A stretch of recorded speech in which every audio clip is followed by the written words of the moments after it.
అందరికీ నమస్కారం. మనం చెప్పుకోబోయే కథ 'బీ పాజిటివ్'. రచించిన వారు మీనాక్షి గారు. కథలోనికి వస్తే, అమ్మాయి ఈ సూరమ్మ ఇంకా రాలేదే, కడుపుబ్బిపోతుంది. అప్పటికి అత్తగారు అలా అడగటంలో ఎన్నోసారో, వచ్చేస్తుందత్తయ్య, పోనీ నేను సాయం చేస్తా, కొంచెం ఓపిక చేసుకు లేవగలరా? ఆవిడ అడిగినప్పుడల్లా తను అదే ప్రశ్న అడుగుతుంది మనస్విని. అబ్బే, నువ్వెక్కడ లేపగలవు, నిస్సహాయంగా అందావిడ. మనస్విని బాధగా జాలిగా చూసిందావిడ కేసి. ఎలాంటావిడ ఎలా అయిపోయారు, వృద్ధాప్యం ఎలాంటి వారినైనా ఎలా లొంగ తీసుకుంటుందో కదా. అయ్యో పెద్దావిడ పాపం ఎంత ఇబ్బంది పడి బాధపడుతుందో కదా అనుకుంటూ ఇంట్లోకి బయటికి కాలు కాలిన పిల్లిలా తిరుగుతుంది సూరమ్మ కోసం. 80వ పడిలో పడేదాకా తన పని తాను చేసుకుంటూ, తనకు కాస్త సాయంగా ఉండే అత్తగారు ఇలా జబ్బుపడి మంచంలో పడటం మనస్వినికి చాలా బాధ కలిగించడమే కాదు, అయ్యో ఆమెను సరిగ్గా చూసుకోలేకపోతున్నానేమో అన్న చింత కూడా కలుగుతుంది. అయినా ఉద్యోగస్తురాలు కావటంతో ఆదరా బదరా కాస్త వండి అక్కడ పెట్టి వెళ్ళటం కంటే ఏమీ చేయలేకపోతున్నందుకు బాధపడటం మినహా ఏమీ చేయలేని నిస్సహాయత. సమయానికి ఆమెకు మందులు వేసి అన్నం పెట్టి ఆవిడ ఆలనా పాలనా చూడటానికి నర్సుని పెట్టినా, నర్సుతో పాటు తమ సొంత మనిషిలాంటి సూరమ్మని కూడా ఆవిడను చూసుకోవటానికి, కనిపెట్టుకు ఉండటానికి పెట్టుకున్నాక కాస్త నిశ్చింతగా ఉంటుంది. తాము భయపడినట్లే ఆ నర్సు ఓ పూట వస్తే ఓ పూట రాక ఏడిపేస్తుంటే, సూరమ్మే తనే చూసుకుంటానని నర్సుని మాన్పించేయమని చెప్పి అన్నట్లుగానే బాధ్యతగా ఓపికగా చూసుకుంటుంది. సూరమ్మే లేకపోతే తమ పరిస్థితి ఎలా ఉండేదో. ఉదయం పోతే రాత్రికి కానీ ఇల్లు చేరలేని ఉద్యోగం తనది. ఆయనకేమో బిజినెస్ టూర్సు, పిల్లల్లా చిన్నవాళ్ళు. ఆలోచనల్లో ఉన్న ఆమె గేటు చప్పుడవటంతో ఈ లోకంలోకి వచ్చింది. సూరమ్మే చెమటలు కక్కుతూ గబగబా వచ్చింది. ఎర్రటి ఎండలో నెత్తిమీద చీర కొంగు వేసుకుని ఆదరా బాదరాగా వచ్చిన ఆమెను చూస్తూ ఏమీ అనలేకపోయింది. అమ్మగారు, ఆ మార్వాడి వాళ్ళింట్లో ఆలస్యమైనాది, పాపం పెద్దమ్మ గారికి ఇబ్బంది అయిపోయినాదో ఏటో సంజాయిషీగా అంది. ఇదిగో సూరమ్మ, ముందు నువ్వు అలా పెరట్లోకి వెళ్ళి కాళ్ళు చేతులు ముఖం కడుక్కునిరా, ఎండన పడి వచ్చావు పాపం.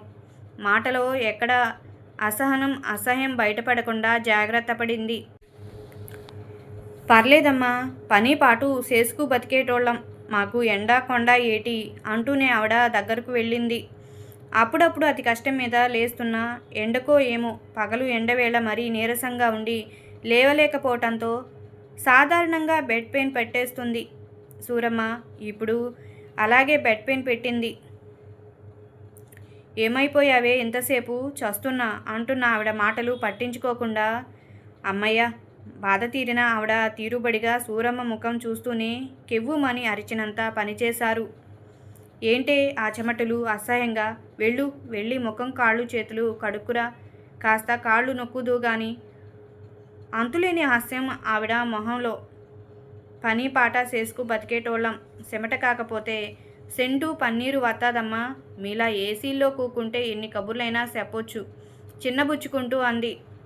అది కాదు సూరమ్మ, ఎండలో వచ్చావు కదా, కాస్త చల్లటి నీళ్లతో ముఖం కడుక్కుంటే హాయిగా ఉంటుందని కొంచెం సర్ది చెప్పబోయింది మనస్విని. ఎందుకులే అమ్మా, మీలా చదువుకోకపోయినా నాకా పాటి తెల్దేటి, మీ మలమూత్రాలు ఎత్తటానికి మేం పనికొస్తాం, కానీ మా ముఖాలంటే మీకు ఎగటే, మీ చెమటైతే పన్నీరు, అత్తరునా మాది కాకపోయిందా? దులిపేసింది సూరమ్మ. విసవిస వెళ్ళిపోయింది. దాని మనసెంత మంచిదో, తేడా వస్తే మాటంతా కటువు. దాని మనసెంత మంచిదో, ఏది పోయిందా? ఈ తినటానికి లేకపోయినా పౌరుషానికి లోటు లేదు. కాస్త కాళ్ళు నొక్కవే అంటే అత్తయ్య ఎందుకలా మాట్లాడతారు? కష్టం చేసుకు వాళ్ళు తిండి వాళ్ళు తింటున్నారు. ఇది వరకటి రోజులు కావు మీరేమన్నా చెల్లటానికి. తిరిగి అది ఒక్క మాట అంటే, అయినా మనం ప్రతి పనికి వాళ్ళ మీద ఆధారపడి బతుకుతున్నాము. కష్టం చేసుకునే వాళ్లకు మన ఇల్లు కాకపోతే ఇంకో ఇల్లు, కానీ ఎంత డబ్బిచ్చినా మనకు అంత త్వరగా మనుషులు దొరకరు. దొరికినా అందరూ ఇంత మంచిగా విశ్వాసంగా ఉండరు. రోజులు మారాయి, వాటితో పాటు మనము మారాలి. ఇప్పుడిది ఇంకా వస్తుందో రాదో, అది రాకపోతే మీకు నాకు క్షణం గడవదు.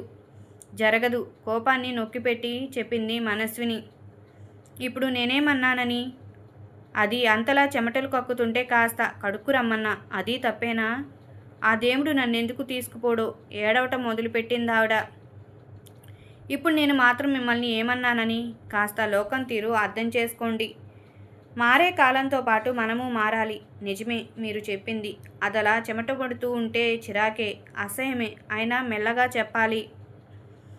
వాళ్ళు మనలా చదువుకోలేదు, శుచి శుభ్రం తెలియవు. అందుకే మెల్లిగా అర్థమయ్యేలా చెప్పాలి. ఇంకో మాట, ఒక రకంగా వాళ్ళకి శుచి శుభ్రం అసహ్యం అన్నవి తెలియవు కనుకే ఆ పనులు చేస్తున్నారు, చేయగలుగుతున్నారు.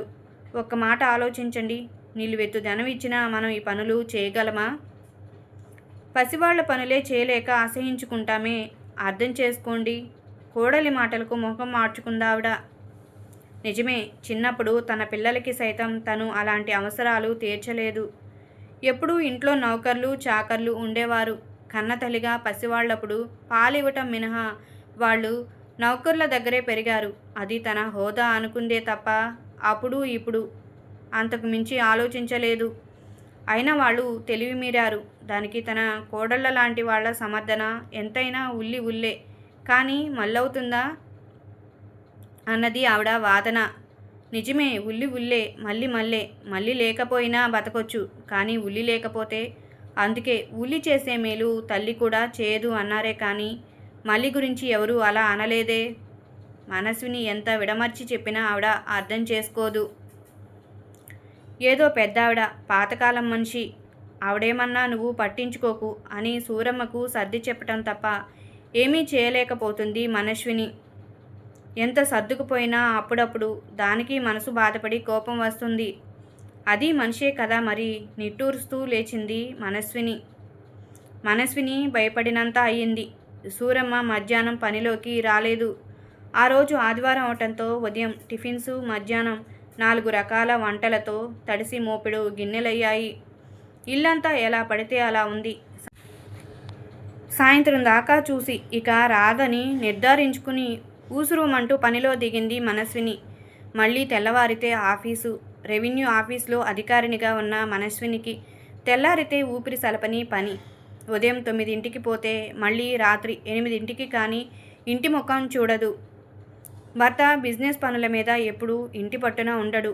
కొడుకు 10వ తరగతి, కూతురు 8వ తరగతి చదువుతున్నా ఇల్లు పీకి పందిరి వేయటమే కానీ ఇంట్లో ఇక్కడ పుల్ల తీసి అక్కడ పెట్టరు.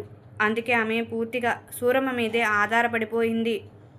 తను ఒక్కరోజు రాకపోతే జరగదు. అది తెలిసి తనను ఎంతో ప్రేమగా అభిమానంగా చూసుకునే మనస్విని ఇల్లు ఒక్కరోజు కూడా నాగా పెట్టదు సూరమ్మ. ఇదిగో అప్పుడప్పుడు ఇలా, మామ్ ఆకలి, తినటానికేమైనా పెట్టు. అప్పటిదాకా గ్రౌండ్లో క్రికెట్ ఆడి అలసిపోయి ఇంట్లోకి వస్తూనే షూ ఓ మూలకి, బ్యాటు బాలు ఓ మూలకి విసిరేసి వీధిలోంచి అరుస్తూ వచ్చాడు కొడుకు అవినాష్. నన్ను తిను, పళ్ళు బిగించి స్వగతంగా అనుకుంది. మళ్ళీ పైకి అంటే ఓ గోల. అబ్బా ఎక్కడున్నావు, పిలుస్తుంటే పలకవేం అరుస్తూ పెరట్లోకి వచ్చాడు. చూడు అవి నాకింకా పని తెమట్లేదు. నేనిప్పుడేం చేయలేను. వెళ్ళి మీ నాన్నని అడిగి డబ్బులు తీసుకుని ఏదైనా కొని తెచ్చుకో. చూడు వాళ్ళకి కూడా ఏం కావాలో అడిగి అందరికీ తెచ్చుకోండి. ముఖంలోకి శాంతం సౌమ్యత తెచ్చుకుంటూ అంది. అబ్బా ఇప్పుడు బయటకు వెళ్ళాలా? ఏంటమ్మా నాకు ఓపిక లేదు. అయినా ఆదివారం సెలవేగా, చెయ్యొచ్చుగా. ఏం చేస్తున్నావు? సగం గారం సగం విసుగు కలగలిపి అంటున్నా వాడిని చూస్తూ నిభాయించుకోవటం మనస్విని వల్ల కాలేదు.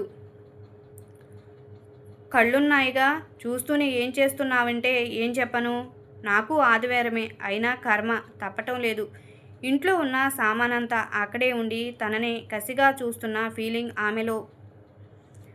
ఓ సూరమ్మ రాలేదా? అందుకేనా ఆ కోపం? సర్లే ఏం చేస్తాం, నాన్నతో చెప్పి తెప్పించుకుంటా. సుపుత్రుడికి అప్పటికి జ్ఞానోదయం అయినట్లుంది. అయినా అడగటానికి ఎగరటానికి ఉన్న ఓపిక చిన్న పని చేయటానికి ఎందుకుండదో. పాపం 4 రోజులుగా తిరిగి ఈ మధ్యాహ్నమే వచ్చి స్నానం భోజనం చేసి పడుకున్నారాయన. ఇప్పుడు వీడెళ్ళి లేపేస్తాడు కాబోలు. బాధతో మూలిగింది ఆమె మనసు. కానీ ఏం చేస్తాం, చేసుకున్న వాడికి చేసుకున్నంత మహదేవ. అని అస్తమానం పిల్లల్ని వెనకేసుకొచ్చి బడితల్లా ఎదిగిన వాళ్ళకే పని చెప్పక నన్ను చెప్పనీయకపోతే అంతే మరి అనుభవించాలి. అయ్యో అంటున్న మనసు పీక నొక్కేసి గిన్నెలు బరబరా తోమటం మొదలుపెట్టింది. అరే మను, ఏమైంది? సూరమ్మ రాలేదా? సాధారణంగా మానదే, పోనీ అలా ఉంచెయ్యి, రేపు వస్తుందిగా జాలిగా చూస్తూ అన్నారు శ్రీవారు అప్పుడే లేచి ఫ్రెష్ అవటానికి బయటకొచ్చి. మరే రాత్రికి ఏం చేద్దాం? అయినా నా తంటాలేవో నే పడతాను. తమరెక్కడికి బయలుదేరుతున్నారు? ఏం వాడిని వెళ్ళి తెచ్చుకోమనలేకపోయారా? గాడిదలా పెరిగాడు కోపంగా అంది. పోనీలేమను, పిల్లలు మనల్ని కాక ఎవరిని అడుగుతారు? పోనీ కావాల్సినవి తోముకుని మిగతావి వదిలే. మళ్ళీ చిన్న సలహా పారేసి బాత్రూంలోకి వెళ్ళారు. ఏమో, రేపటికైనా దాని కోపం తగ్గి వస్తుందో రాదో. అసలే రేపు త్వరగా వెళ్ళాలి. పొద్దున్నే వళ్ళు విరుచుకునే కన్నా ఆ ఏడుపేదో ఇప్పుడే ఏడిస్తే పోలా. స్వగతంలా విని వినబడకుండా అంది మెల్లగా. ఏమైంది? అమ్మ మళ్ళా ఏమైనా అందా? ఎంత చెప్పినా ఈవిడ చాదస్తం తగ్గటం లేదు.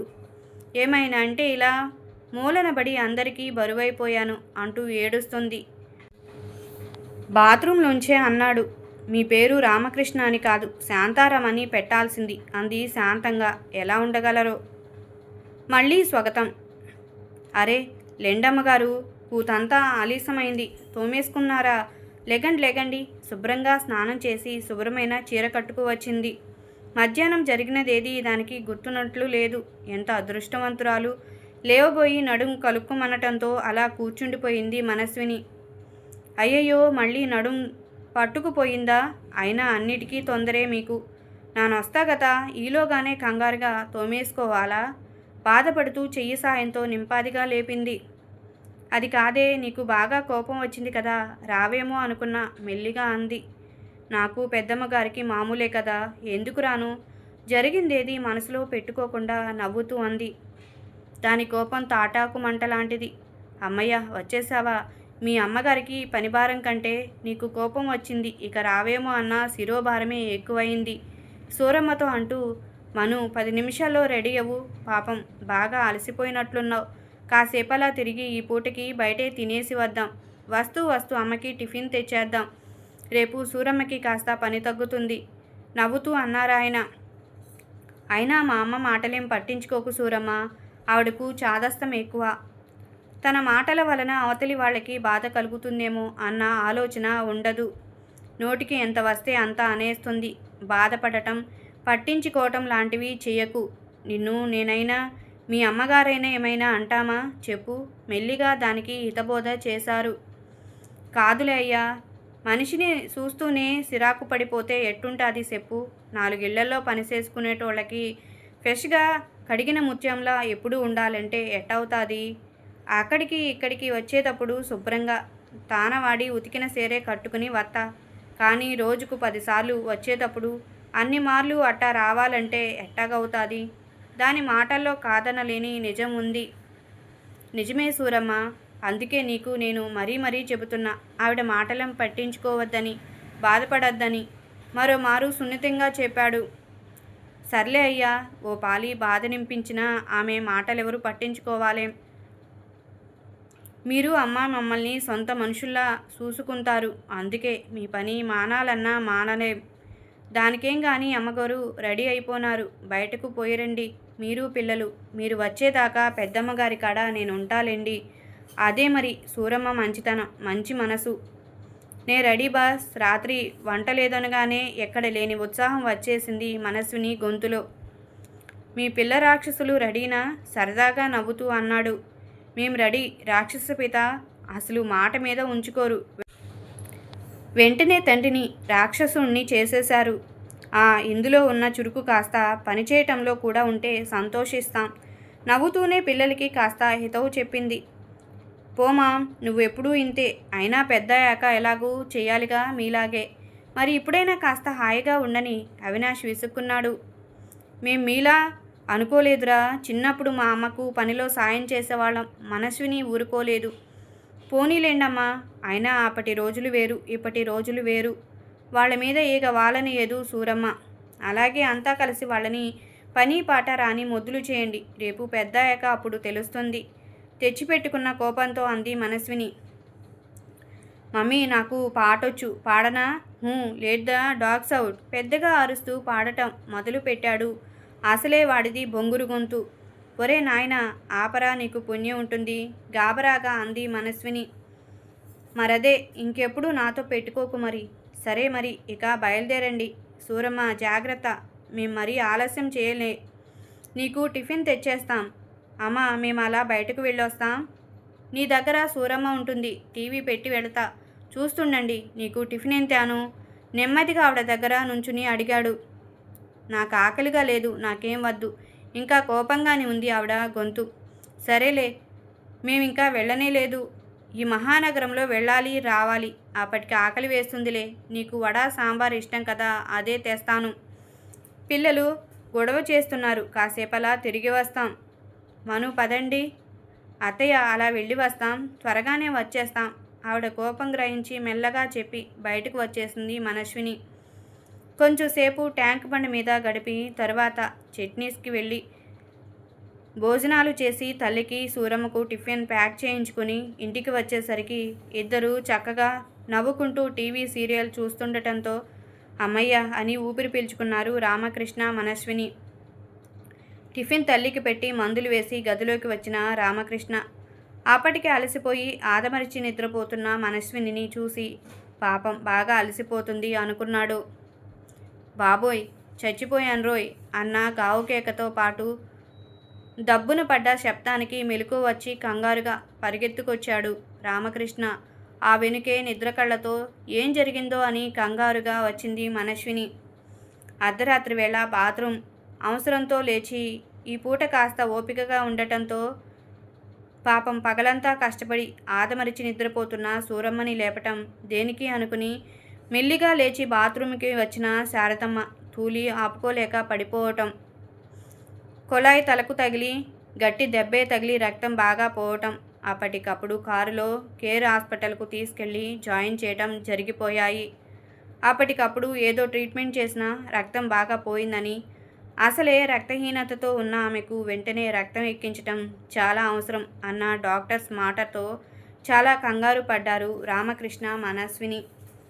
ఎంత ప్రయత్నించినా సమయానికి బి పాజిటివ్ రక్తం దొరకకపోయి ఏం చేయాలని ఆలోచిస్తున్నంతలో సూరమ్మ తనది అదే గ్రూప్ అని, క్రితం ఏడాది రోడ్డు ప్రమాదం జరిగి తనకు రక్తం అవసరపడినప్పుడు తనకు ఆ సంగతి తెలిసిందని చెప్పి, నువ్వు పెద్దదానివి రక్తం ఇస్తే కష్టమని చెబుతున్నా వెనక తన రక్తం శారదమ్మకు ఇచ్చి ఆమెకు సరైన సమయంలో సరైన సాయం చేసి తనకు ఆ కుటుంబం పట్ల ఉన్న విశ్వాసాన్ని చాటుకుంది సూరమ్మ.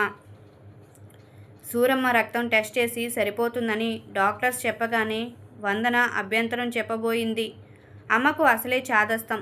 సూరమ్మ రక్తం ఎక్కించారని తరువాత తెలిస్తే గొడవ చేస్తుందేమోరా అన్నయ్య అన్న చెల్లెలు వందన మాటలు కొట్టిపడేశాడు రామకృష్ణ. నువ్వు ఊరుకోవే. మనకు బ్లడ్ బ్యాంక్లో దొరికే రక్తం ఎవరిదో మనకు తెలుసా? పంచభూతాలకు లేనట్లే కులం గోత్రం మనిషి పంచ ప్రాణాలు నిలబెట్టే రక్తానికి కూడా లేవు. అయినా మీరంతా అలా పెంచి పోషించబట్టే ఆవిడ అలా తయారైంది. మొదలే ఆ చాదస్తాన్ని కంట్రోల్ చేస్తే ఆవిడ ఇలా తయారయ్యేది కాదు.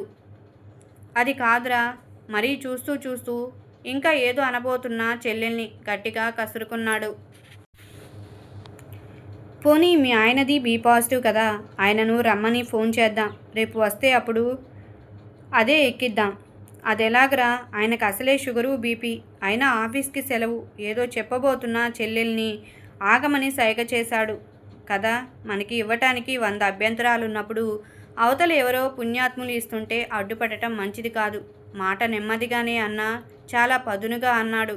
వందన ఇంకా నోరెత్తలేదు. 4 రోజులు హాస్పిటల్లో ఉంచి నుదుటిన పడ్డ 4 కుట్లు కాస్త తగ్గుముఖం పట్టాక కొత్త రక్తం ఇచ్చిన ఉత్సాహంతో ఇంటికి తిరిగి వచ్చిన శారదమ్మలో పశ్చాత్తాపం. హాస్పిటల్లోనూ ఇంటికి వచ్చాక కూడా క్షణం ఏమరక కూడా ఉంటూ అయిన వాళ్ళకంటే ఎక్కువగా కంటికి రెప్పలా చూసుకుంటున్న సూరమ్మతో, సూరమ్మ నిన్ను ఎన్నిసార్లు ఎన్ని రకాలుగా విసుక్కున్నానో, కసిరి కొట్టానో, అయినా తోడబుట్టిన దానిలా మంచి మనసుతో నాకు రక్తం ఇవ్వటమే కాక ఎంత సేవ చేస్తున్నావు. నీ రుణం ఎలా తీర్చుకొని నన్ను అమ్మగారు తమరు పెద్దోరు అలా మాట్లాడకండి. నాకు మీ మీద ఎప్పుడూ కోపమే లేదు. తమరు త్వరగా లెగిసి తిరగండి, మాకంతే చాలు ఆప్యాయంగా కాళ్ళు వత్తుతూ అంది సూరమ్మ. మొత్తానికి బి పాజిటివ్గా మార్చేసింది నానమ్మని సూరమ్మ రక్తం. గట్టిగా క్లాప్స్ కొడుతూ అన్నాడు అవినాష్. ఇంతటితో ఈ కథ సమాప్తం. ఈ కథ నచ్చినట్లయితే లైక్ చేయండి, షేర్ చేయండి, సబ్స్క్రైబ్ చేసుకోండి. Thank you.